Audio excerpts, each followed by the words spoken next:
There's Chris sticking himself in another two-door small German car. Let's hope this goes better. Oh man, that's a good-looking car.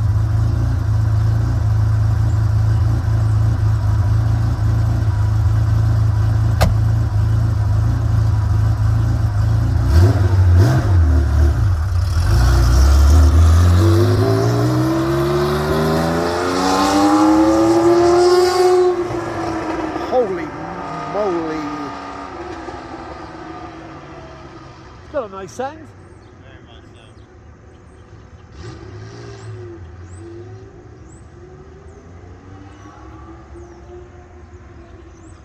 So Christopher, what kind of day are we having today? We're having a fantastic day. Been hanging out with our friends again, playing with some fantastic cars.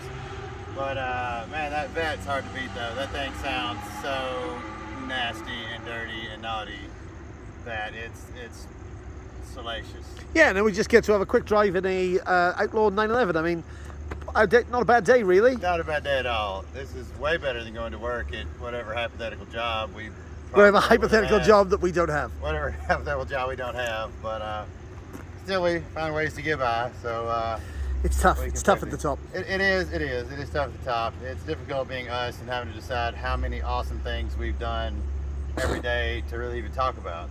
Your hypothetical job A that we wouldn't be doing. job. Well, I could spend my whole life at a job that I hate, hoping that I can do it long enough to earn enough money to have a little left over to save until I possibly live long enough to enjoy it.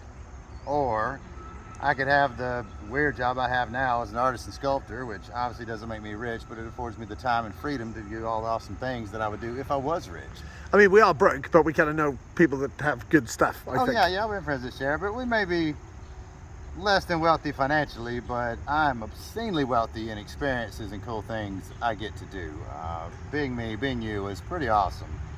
So I just think the philosophy of doing all the stuff now you would do if you were retired, and then hopefully keep doing them when you are retired.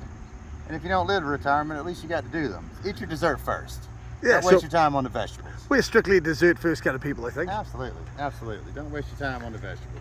Today might be a day where we kind of, it's a dessert first kind of day, where we just kind of amble around, do things, have fun. And then we're going to drive the yellow taxi over there. Yellow taxi is awesome. Yellow taxi is a different kind of reward. The yellow taxi is easy. The yellow taxi is fun. It's a bit naughty because you shouldn't be driving around in a taxi. And it just reminds you of the days back when life was easy and things were simple, and you just get to where you're going without the burden of all this electronic crap and all these things that just make cars boring. Like aircon, or like the heater not being jammed on full, or cruise control, the or full-time heat speed. is nice when it gets chilly at night. It's a bit rough in the down. Oh my This is God, why- Speds just turned up This as is well. why you play with your friends, because fantastic people like Mark Smith show up. Like- Hi, my friend.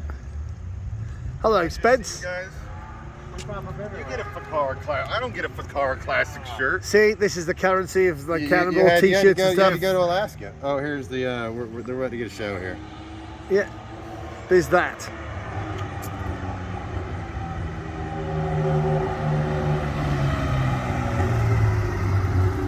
Oh, look at them both wearing their sunglasses. How cool. Hi. They're both wearing the same sunglasses.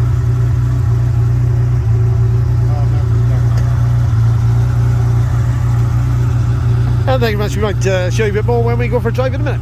It doesn't bother her though. She hates this car anyway because the seatbelt pokes her in the thigh. So she's like, man, I don't want to ride that. This is a rather extra medium sized car in here. So it's a little bit tight, but it's meant to be like that because it's a 911. Oh my God, this car sounds fantastic again. Oh, nice. Oh, totally different handling style here.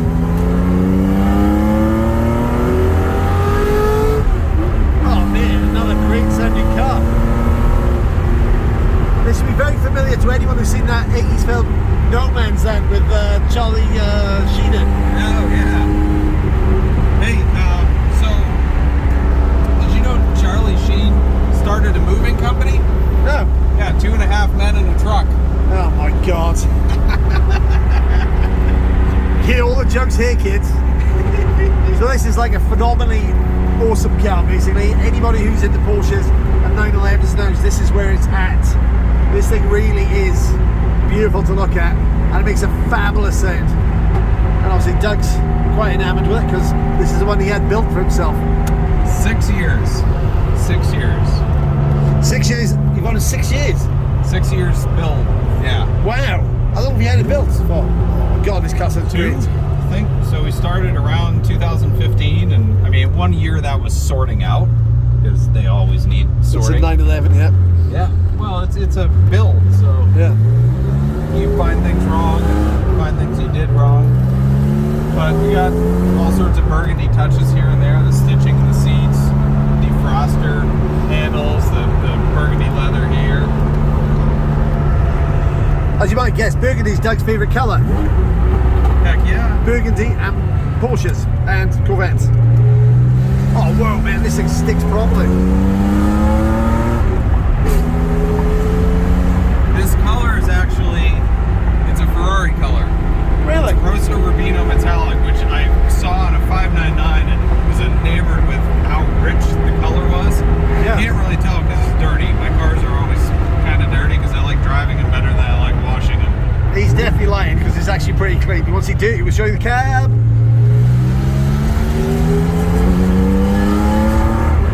That 911 Scream is just fantastic.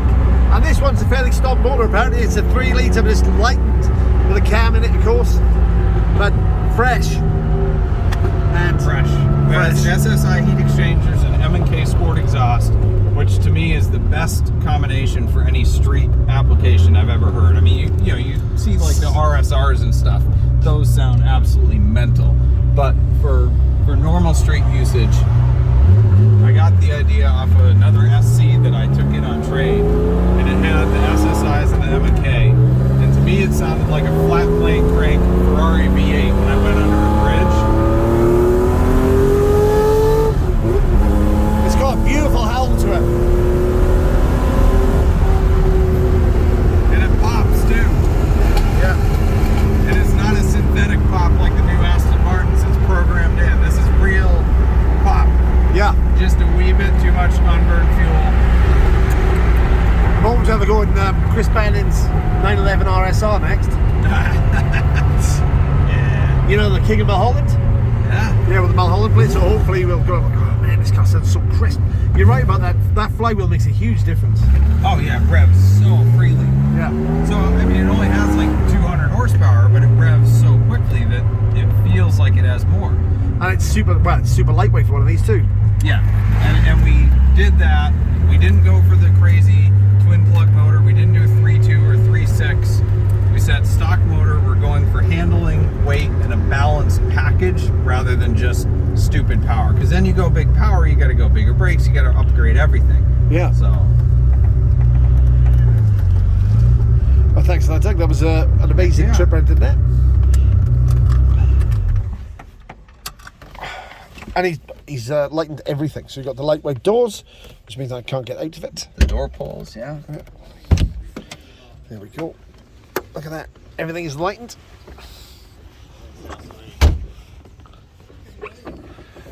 Back seat delete. Like tiny lightweight bucket seats. Look at how dirty this is. Well, Dirty it is. water spots everywhere. It's kind of dirty, but it's not that. When this is dirty, it's dirty in a kind of like a dirty, filthy, I love it kind of way. Right. Not. But check out the plate. Now that. Yeah. So this is a joke for 911 owners. Only live once, You only live once, and then you die. and then you die. Then you go the other way around, backwards through a hedge, and the 911 does too. Yeah, Maroon 6.